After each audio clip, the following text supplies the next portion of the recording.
living your mother's building. And she'd be like, someone has too many potted plants on the balcony. She was very bossy. She would take us kids to the movies, me, Melissa, and Jonathan. But to like Young Frankenstein or something totally inappropriate, strange, R-rated films. And then we couldn't buy concession candy because it's bad for you. I bought some things from the health food store. I have sesame candy and beet juice. So drink this. Absolutely over freaking mind. Okay, so Catherine McGregor says, I'm not going to go to the old folks home. I'm not going to stay in my home. Time goes by. She starts getting a little sick. Doctor says, you really shouldn't be alone. Maybe it's time. She doesn't want to go to the motion picture home. There's a bunch of actors talking shop. No. So finally, though, doctor says, you really kind of got to go. Meanwhile, Richard Bull, Nels, and his beautiful wife, actress Bobby Bull, they've been planning for years. They've made a reservation for a cottage. And they sell their condo in Chicago, and they moved to the motion picture home, right on schedule. And Catherine moved in the same week. So elderly people in line in the cafeteria at the motion picture home, perhaps on medication, suddenly look up and Nels and Harriet are arguing in the cafeteria. So wonderful. They were so cute. How do you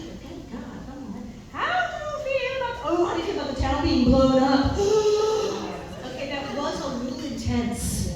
Now, I wasn't in that episode. I would have been great. I should have pushed the plug through for the hotel. But I thought it was kind of funny. I know I'm terrible. When I watched it and Blind School blew up, I laughed. Because the first building they blew up, it was too much like explosives. And you can see a piece of wood come spinning right towards the camera. And it didn't like hit the camera, you don't have to run and everything. And the other explosions were more controlled. I was like, and it's so Michael. He's like, okay, you have to return the ranch to thing. If you leave any buildings here, they're our property. We're going to film other stuff using them. And he said, oh my God, they can make a slasher flick. They can make Porky's 12. He said, I'm not doing that. And he said, I can't pay for everyone's therapy if that happens. So he had to dismantle the little house. And he didn't blow up the church. He said, I will not be the guy who blew up a church on television. I'm not doing it.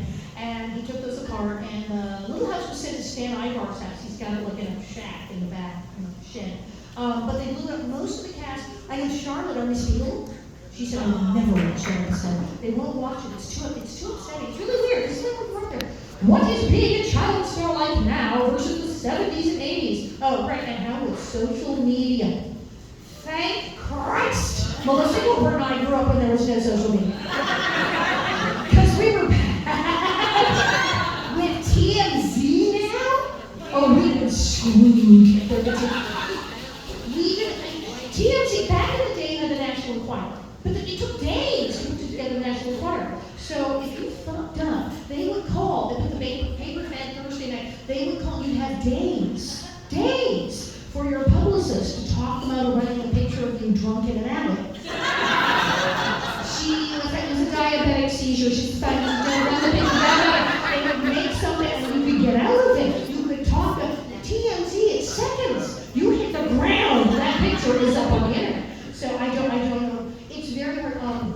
A lot of child stars have had to go offline or have like their parents run their online because everybody's a giant weirdo. And there's like little kids who are on shows, and you go to their Instagram, and there's people going, hey baby, and you're like, she's 7.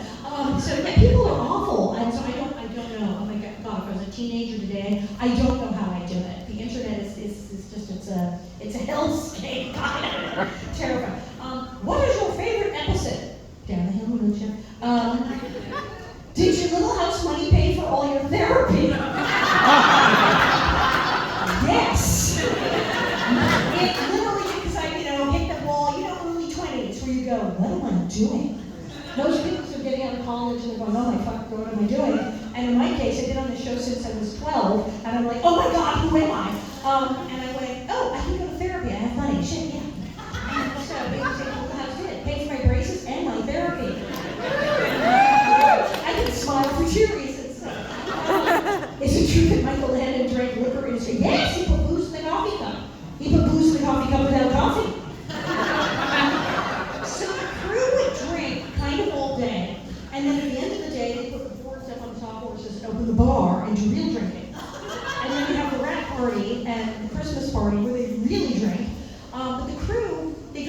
they drank beer like Coors, all day.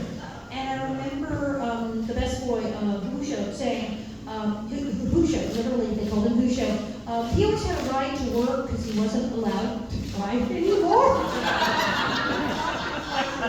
And he said somebody was going to the store for beer, because he said, now normally 1.5 cases, this was a 2.5 case day.